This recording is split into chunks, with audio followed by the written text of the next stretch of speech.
Hold up. So before we start this video, I need to let y'all in on a little secret. Y'all read the title, well y'all should've. As I was editing this video, I realized that 19 lessons is kinda long ass crap because I can talk. So I selected a few lessons to share in this video, but if you enjoy sort of personal development and podcast style content, head over to my blog. It's the first link in the description. I posted a secret video of me just talking through my life lessons, explaining them and reflecting on them fully.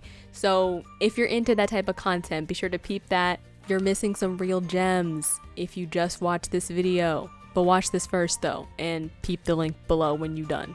Hey y'all, so my birthday was last week? When is this video going up? Yes, my birthday was last week. It's August 17th. I turned 19 years old. And y'all read the title. Technically, the extended version of this video title would be 19 things I learned and am still learning in 19 years while making my birthday cake. But that's kind of long, so here we have it. 19 lessons from a 19-year-old while baking a cake. And that turned out interesting. But y'all will see. So the cake I made originally was supposed to be, it's a red velvet 3-tier marble cake. That was the goal. The ingredients and baking tools. You'll need red velvet and vanilla cake mix. You'll need the stuff that goes in the cake mix. So in my case, it was eggs, vegetable oil, and water. You'll need 3 cans of buttercream frosting. I used gel food coloring because I wanted colored frosting. You'll need an electric whisk. You'll need 2 bowls, a bowl per cake mix. You'll need 3 cake pans, parchment paper, which I didn't show. You also need granulated sugar, which I didn't show. You'll need an array of spoons and knives. I have this bench scraper looking thing that I didn't use, but maybe that would help y'all. And I ordered 2 really cool new baking supplies off Amazon. I got an offset spatula. I got a set of 2. And I also got this set of circle cutters. I used the 8-inch one, but this one comes with a set of 3. All right, we're gonna start off with the life lessons and hope this goes well. Life lesson number 1. My experiences, quirks, interests, hardships, pains, and skills are all a part of God's unique purpose for me, especially when I don't see it right now. I think especially during the lockdown, I've come to learn a lot about purpose and sort of God's intentionality in using everything to work together for the good of those who love Him. Yeah, there's always just been stuff that I feel like was either kind of weird about me or like, why did I have this experience, or why can't I seem to like shake this habit, or why, it's a lot of like why questions about why stuff in my life has happened or is happening. And I think this year or these past few years have been sort of accumulation of me realizing that God's literally gonna work all this mess out as long as I'm being faithful and obedient to Him. God's literally gonna use everything that seems so mundane, so minuscule about you for a greater purpose, even if you don't see it right now, or as I said, especially if you don't see it right now. So step 1, you want to preheat your oven to 350 degrees Fahrenheit, or whatever your cake box says. So, you know, we don't make stuff from scratch here. And you're gonna make your cake batter. Once again, read your box. I put my 2 cake batters in 2 different bowls. So I got my red velvet, where did that come from? Yeehaw. I got my red velvet in one bowl, my vanilla in another bowl. And now we're gonna marble the cake. So I completely stole this technique from How to Cake It on YouTube via her quarantine soap bar cake. She makes really cool cakes, like mega cakes. She makes like objects in real life. She's a really phenomenal cake decorator. So I'm gonna link her channel down below. Anything that you hear me talking about cake and baking, I probably learned from her. I don't know what I'm doing, So basically what you're gonna do is like alternate putting in spoonfuls of red velvet and vanilla batter into your cake pan. I just use a generic knife and just dragged it through the batter both horizontally and vertically to give it that marbled look. It makes more sense when you see the footage. So now you wanna bake your batter. I have no idea how long to put mine in the oven for. There's a trend of me not recording this information. I don't know. Honestly, I have no idea how long I put it in the oven for. But y'all, read your cake box and figure that out for yourself. I also wanted to mention that I do make this a 3-tier cake. However, I can only find 3 cake pans, or I can only find 2 cake pans at this moment. So what I did is I just I baked the first 2 layers first, and then I baked the 3rd layer afterwards, which kind of screws me up in the future, but you'll see. Life lesson number 2. People are tied to the content I create. When I don't move into what I'm supposed to be doing in this season, I am preventing somebody else from progressing in their season. I never really realized or thought about that often how much our purposes are intertwined and interconnected, and you not doing what you're supposed to be doing right now is actually preventing somebody else from being able to do what they need to do. I just thought that was an interesting way to look at it, and I never really thought about purpose or maybe like disobedience to God being connected to other people until I sort of thought about this. So, life lesson number 4. I am not the only or best or most unique video editor out there, but I'm the only person who can do what I do the way that I do it. There will be no other me, and that is my superpower. Just because you have the same calling as somebody, the same skill as somebody else, we think that means we have the same purpose, and we start questioning, well, what makes me unique? If maybe I'm a writer and this other person's a writer, what makes me, like, my writing of any value to this world? And that's not the right way we should be thinking, because we're not meant to compete with anybody else, because God gave each of us a unique purpose when we were created.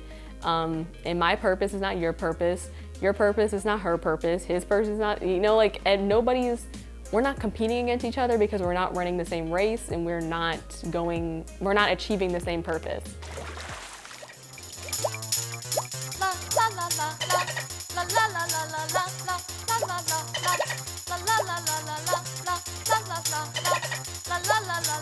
So here's where things started to go wrong. I took the cake out of the pan way too soon, the cake was still too hot, and, well, cue the footage. Okay, I'm gonna take off these cakes and put it on a plate. Oh, shh!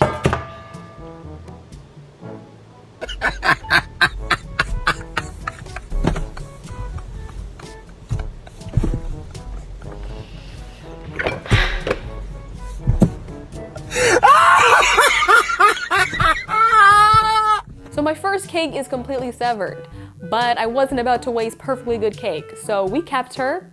Hashtag no cakes left behind, period, poo poo, period. I was more careful removing the 2nd layer of cake from its pan. However, it was still warm because I was impatient. So it is a little bit cracked, but it's okay. It's not as destroyed as the first one. We strive for progression and not perfection. Now that I have 2 available cake pans, I can finally pour, marble, and bake my final 3rd layer of cake. This one actually came out good, so pat on the back for that. Did you hear them bars? Life lesson number 6.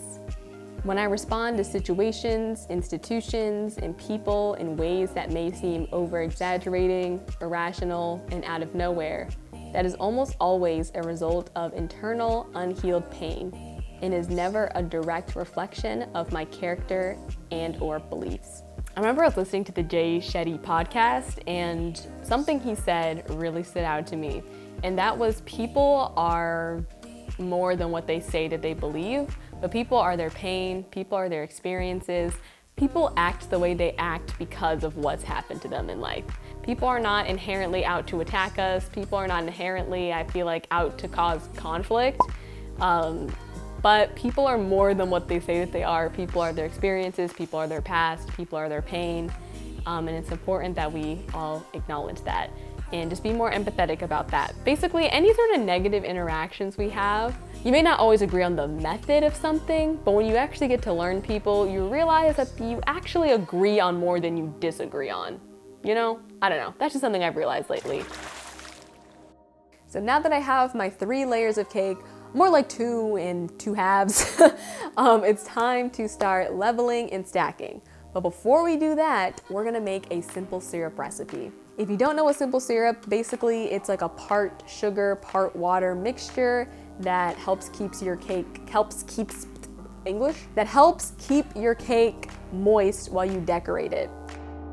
I used half a cup granulated sugar and half a cup warm water, and I put my simple syrup into an empty and clean spray bottle.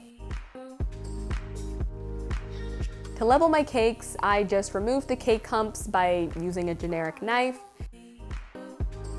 And to remove the caramelization from like the circumference of the cake, peep that 7th grade math vocabulary, I just used my 8-inch circle cutter. The circle cutter is also nice and convenient because they make all your cake levels the exact same size. Life lesson number 8. I should not allow other people's opinions to hold the weight that only God's should have. This has often become a form of idolatry in my life. In fact, I shouldn't even allow myself to define me, because not all of my internal voices are from God. It doesn't even matter what I think of myself, because God already gave me an identity beyond what I or others can understand or imagine. I think oftentimes we're used to people saying like, don't care what other people think, you know, just do you. But it's not that people don't care what people think about them and shouldn't care about other people's opinions, but it's whose opinions we're actually listening to and giving weight and meaning to is what can be harmful or beneficial to us. So for me, I should not be giving other people, random people on the internet, people I've never even met before, other people's lives and careers, I should not be giving their opinions, whether directed towards me or just what I perceive from them online. I shouldn't be giving their lives, their opinions, their voices, the weight that only God should have.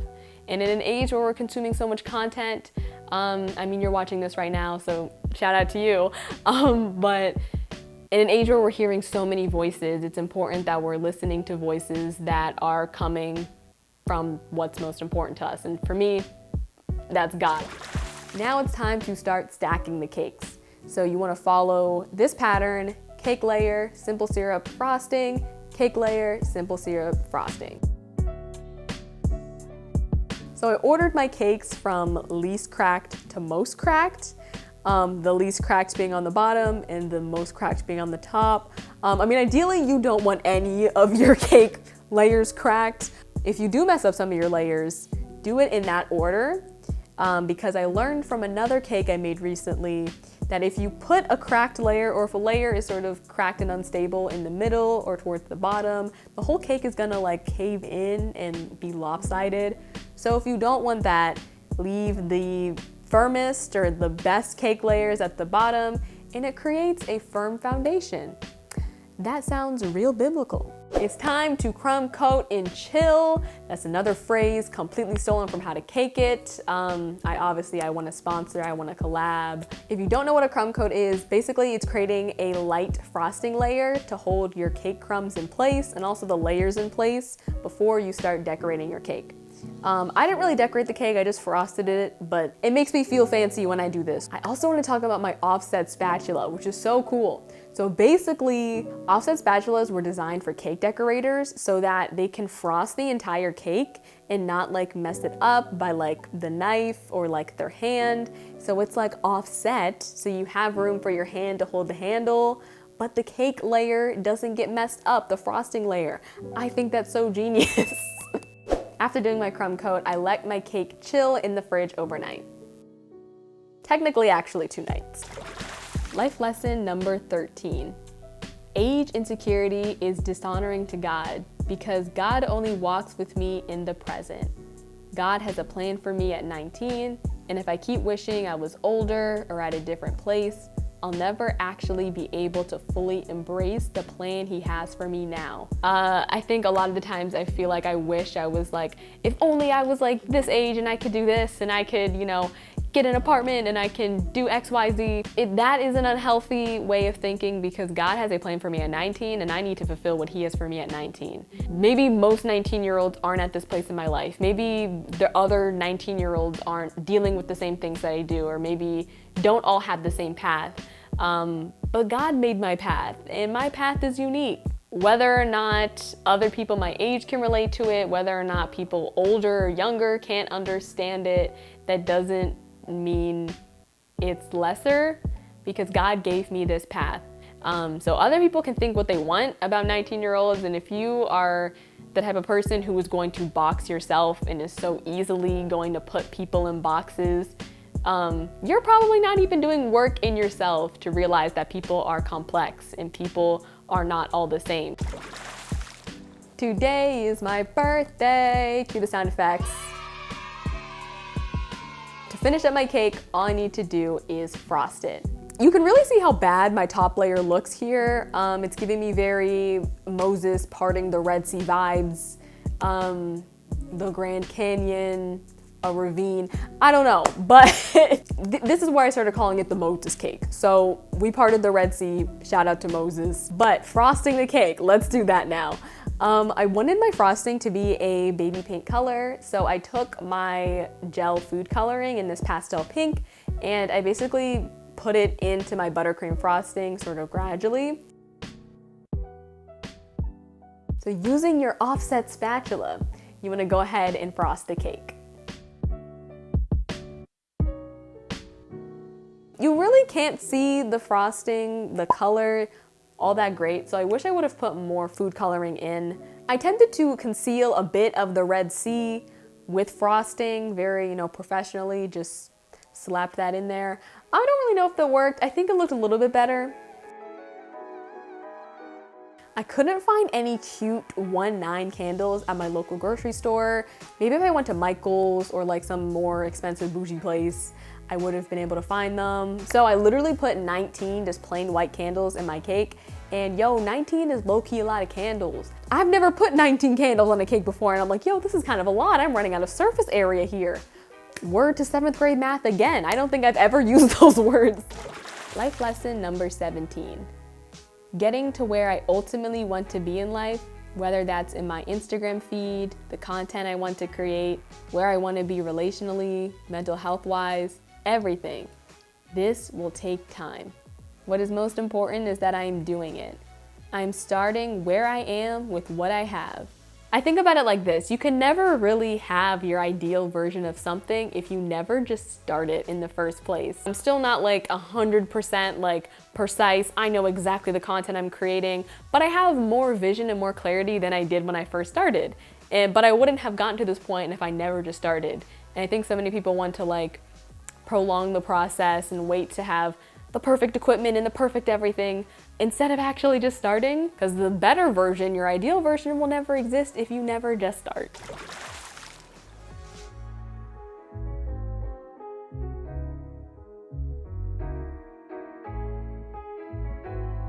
Happy birthday to you.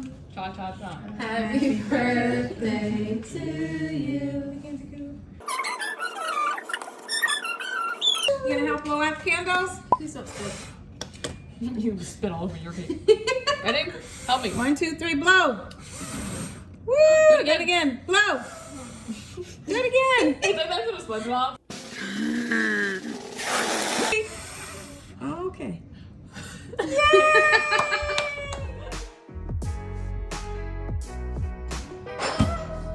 Ooh, that looks cool. But here is my final cake. Here's the final reveal, the Moses cake. Don't come at my cake. I know it's not great, but it tasted real bomb. So it's on the inside that counts. The Lord judges the outward appearance, but man looks on the heart. Oh wait, that's opposite. The man judges the outward appearance, but the Lord looks in the heart. What can we call it? We can call it like a melt cake, a canyon cake. YouTube got rid of the polls, I'm pretty sure, but let me know what I should call my cake. So thank y'all for watching this video. I hope y'all enjoy. Let me know what y'all learned down below. Bye y'all.